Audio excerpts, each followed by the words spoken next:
Bonjour à tous, on est ensemble pour un petit quart d'heure pour échanger sur l'actualité en Savoie-Mont-Blanc de ces dernières semaines. Cela se passe en Savoie-Mont-Blanc, une émission coproduite avec le Conseil Savoie-Mont-Blanc et avec moi pour échanger aujourd'hui. J'ai le plaisir d'être avec Christelle Pétex, vice-présidente du Conseil départemental de Haute-Savoie, déléguée au développement durable, à l'environnement et aux forêts. Bonjour. Bonjour. Alors on commence avec un événement qui a été marquant à la fin du mois de janvier, qui s'est déroulé durant plusieurs jours à Genève, les Assises européennes de la transition énergétique, une 19e édition qui a rassemblé près de 3500 participants, acteurs privés et publics. Le département de Haute-Savoie était présent. Ça a été l'occasion pour tous les acteurs d'échanger sur les initiatives concrètes, exemplaires en matière de développement durable. Un département comme celui de la Haute-Savoie, il y avait toute sa place. Oui, pour nous, c'était naturel d'être présent et on y tenait beaucoup. Toute sa place, d'une part, pour montrer ce qui se faisait en Haute-Savoie, que ce soit par le département ou par l'ensemble des partenaires et des acteurs en termes de transition énergétique sur le département, mais également, du coup, pour pouvoir échanger et s'inspirer d'autres actions qui pouvaient se faire par ailleurs et pour aller toujours de l'avant, essayer de s'améliorer aussi en termes d'acteurs de la transition énergétique. Donc il y avait un stand et des conférences pour vraiment couvrir un large spectre. Oui, il y avait plusieurs places du département. Il y avait tout d'abord un stand dans le village de la transition énergétique où le département a souhaité être présent avec 4 acteurs qui étaient le CAUE, Teractem, le CIAN et la CNR afin de montrer que c'était à plusieurs qu'on avançait sur le département de la Haute-Savoie. Et en parallèle, 2 points, les collégiens invités à venir au Carrefour des métiers pour découvrir les métiers de la transition énergétique et prendre conscience de toute la valeur que ça pouvait avoir, donc dès l'adolescence, pouvoir agir. Et en parallèle, présent dans des conférences donc autour de la valorisation d'actions menées en Haute-Savoie et dans le territoire plus proche, Genève. Jean-Paul Crespi, vous avez rendu une petite visite, on va regarder ce reportage.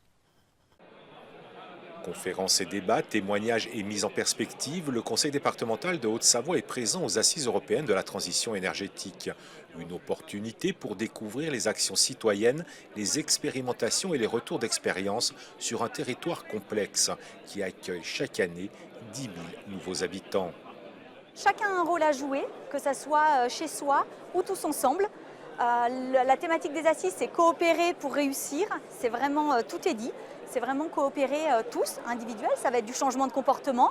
Ça peut aller du déplacement à la rénovation de son habitation. Ça peut être, ne serait-ce dans l'échange avec les autres sur la gestion des déchets. C'est très très large. On est sur du changement de comportement, on est sur des changements d'habitude et ça implique donc un travail sur du temps long.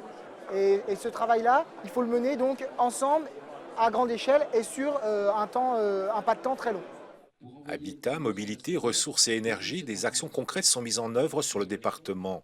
Si en 5 ans le nombre de voitures particulières a augmenté de 22%, la collecte des ordures ménagères a, quant à elle, diminué de 21% en 8 ans, grâce à la collecte et au tri sélectif. Nous accompagnons les collectivités qui investissent à la condition qu'elles mettent ce cliquet environnemental. Nous finançons les transports collectifs, même si ce n'est plus dans notre compétence, les voies ferrées, le sillon alpin, les voies ferrées dans la vallée de l'Arve.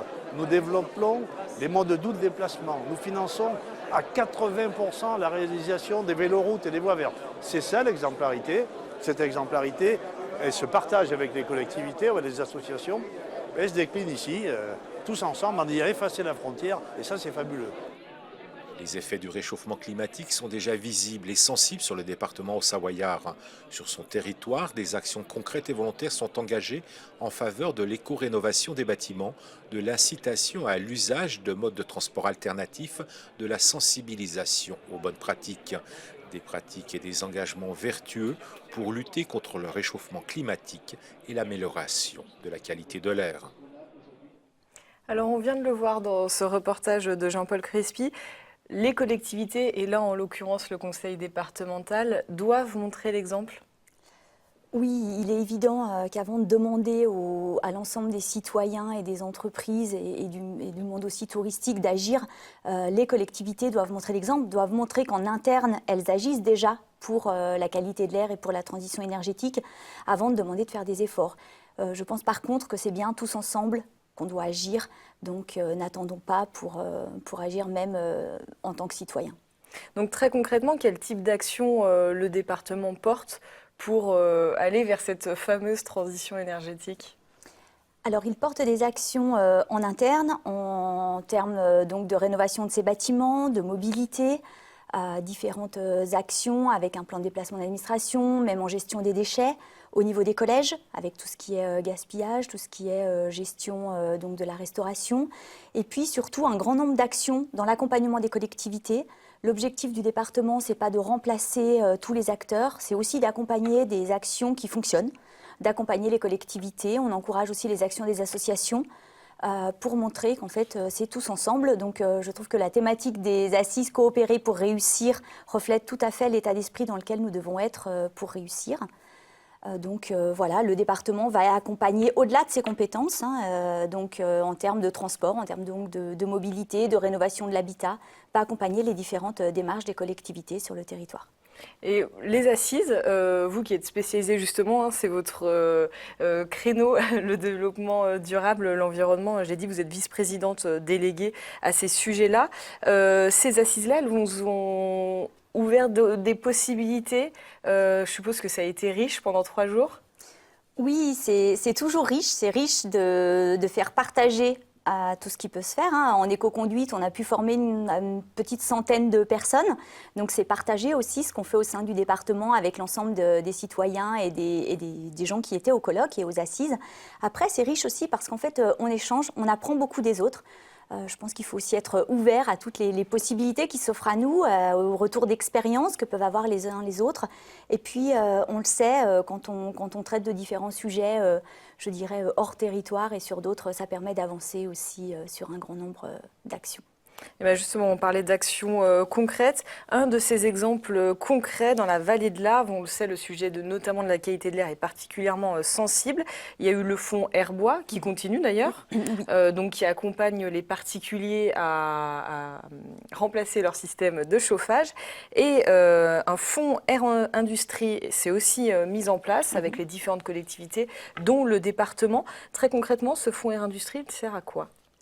Donc, le fonds Air Industrie est mis en place sur le territoire du PPA de la vallée de l'Arve, commencé par la communauté de communes de Faucigny-Glières. L'objectif, c'était d'accompagner les industriels parce qu'elles sont beaucoup montrées du doigt dans la pollution, même si ce n'est pas forcément les premiers pollueurs, mais en termes de visuel, il était important de montrer que les industriels agissaient également. Donc, en fait, c'est un fonds qui va aider les industriels à aller au-delà de la norme. Il est évident que les entreprises sont déjà aux normes en termes d'émissions, mais la première entreprise aidée, c'était bien de l'accompagner à aller quasiment à 0% d'émissions grâce à l'aide du fonds Air Industrie. Où là, tout le monde s'est mis autour de la table. On parlait tout à l'heure de coopérer. Oui. Là, les collectivités, les communes, le département, la région, tout le monde s'est mis autour de la table autour de ce sujet-là. Oui, tout à fait. C'est bien État, région, département, les entreprises également. Il ne faut pas oublier qu'elles mettent la moitié de l'investissement. Donc, c'est quand même, je dirais, une action phare. Ça montre qu'elles sont prêtes à agir parce qu'il n'y a aucune obligation légale vu qu'elles répondent aux normes. Mais elles sont prêtes à investir pour la qualité de l'air. Eh bien, on va regarder un reportage d'Emmanuel Jaude qui allait tourner sur la communauté de communes du Pays du Mont-Blanc où certaines entreprises sont déjà accompagnées. On regarde. À l'image du fonds Airbois lancé en 2016, la communauté de communes du Pays du Mont-Blanc s'attaque désormais aux émissions de particules des entreprises. Après une vague d'analyses et de diagnostics au sein d'une dizaine de menuiseries, des fonds devraient être accordés aux patrons qui le souhaitent pour changer leur installation de chauffage pour des systèmes plus performants et moins polluants. Ils ont posé des capteurs dans la cheminée, ouais. Et ils ont un peu regardé tout le bois qu'ils mettaient à travers une matinée. Ouais. Et ben, ils sont venus, ça restait une demi-journée, et ils ont mesuré tout ce qui sortait de la cheminée à alternat régulier. Si on peut nous aider à financer des filtres, pourquoi pas. Après, à voir à quelle hauteur, quel pourcentage ils pourront nous aider. Si aujourd'hui aucune entreprise n'a encore touché cette aide qui devrait correspondre à entre 30 et 60% des coûts de cette rénovation énergétique, le dossier progresse et de nombreuses collectivités ont d'ores et déjà signé pour participer à cette dotation.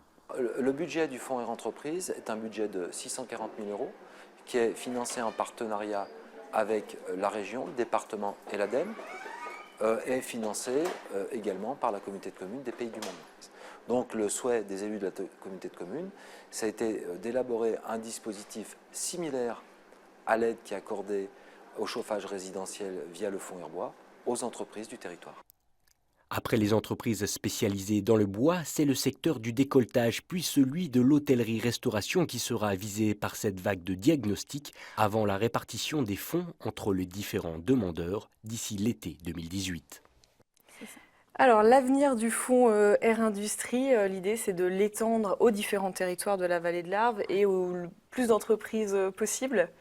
Oui, au départ, le fonds était pour les industriels sur donc, les 5 communautés de communes du PPA de la vallée de l'Arve. Et suite à différents diagnostics, on s'est aperçu que sur certaines parties du territoire, les plus pollueurs n'étaient pas forcément les industriels. Et il serait donc bien d'étendre ce fonds Air Industrie à l'ensemble des entreprises. On a pu le voir dans le reportage sur la communauté de communes du Pays du Mont-Blanc. Ça serait potentiellement des menuiseries à accompagner pour limiter la pollution. L'objectif reste bien le même. L'objectif, c'est de diminuer un maximum la pollution et améliorer la qualité de l'air. Donc, si c'est ces entreprises qui ont besoin d'aide, nous irons vers ce type d'entreprise. Et l'étape d'après, ce serait quoi? Parce que donc on a parlé du chauffage des particuliers, les industriels. L'étape d'après, ça pourrait être quoi?